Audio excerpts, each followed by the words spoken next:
Like, share and subscribe to Winspire Media. Welcome to Winspire media.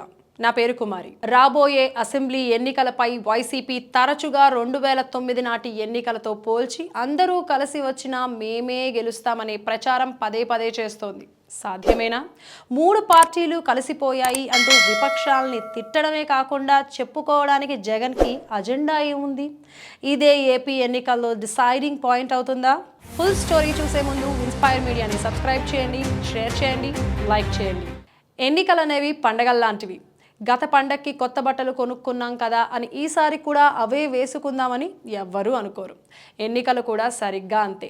గత ఎన్నికల్లో ఏవేవో హామీలు ఇచ్చాం, అందులో కొన్ని పంచిపెట్టాం, అయిపోయింది అనుకోవడానికి లేదు. జనం ఆలోచనకి ఓ కొలత ఉంటుంది. ఆ మెజర్మెంట్ ప్రకారం చూస్తే జగన్ ఎక్కడ ఉంటారు? ఇదే అస్సలు పాయింట్. రాజధానిని రోడ్డున పడేశారు, సిపిఎస్ రద్దు కాలేదు, పోలవరం మూలన పడింది. ఇలాంటి రాష్ట్ర భవిష్యత్తుకు సంబంధించిన విషయాలే కాదు, ప్రజలకు కూడా కొత్తగా జగన్ ఏం చేస్తారు చెప్పడానికి ఏమైనా ఉందా? ఏపీ ఇప్పటికే అప్పుల పాలైపోయింది. 10 లక్షల కోట్లు అప్పులు చేశారని ఓ పక్కన లెక్కలు కనిపిస్తున్నాయి, ఇంకో పక్కన పథకాల్లో కోత పెట్టారని, ఇస్తామని చెప్పిన వాళ్ళకి కూడా ఇవ్వలేదనే ఆందోళనలు ఎలాగో ఉన్నాయి. ఇలాంటి సమయంలో చంద్రబాబు కొత్త హామీలు తెర మీదకు తెచ్చారు.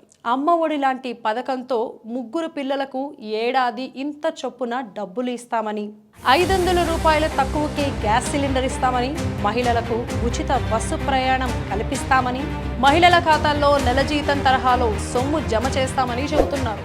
ఇలాంటి హామీలు సహజంగానే ప్రజలకు నచ్చుతాయి. మరి ఇంతలా ఆకట్టుకునే మేనిఫెస్టో చంద్రబాబు చెబుతుంటే ఇది కాదని పొత్తు మీద విమర్శలు చేస్తోంది YCP.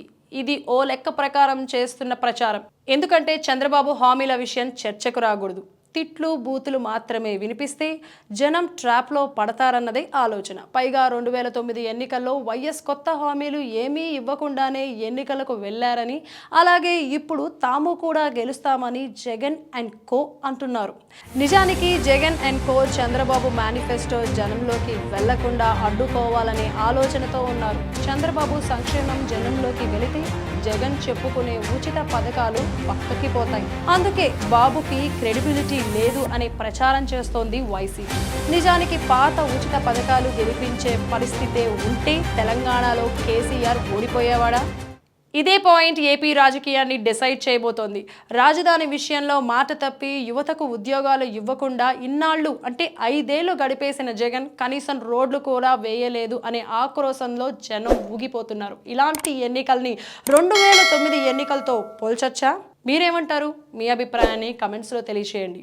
Thanks for watching Winspire media. Like, share and subscribe to Winspire Media.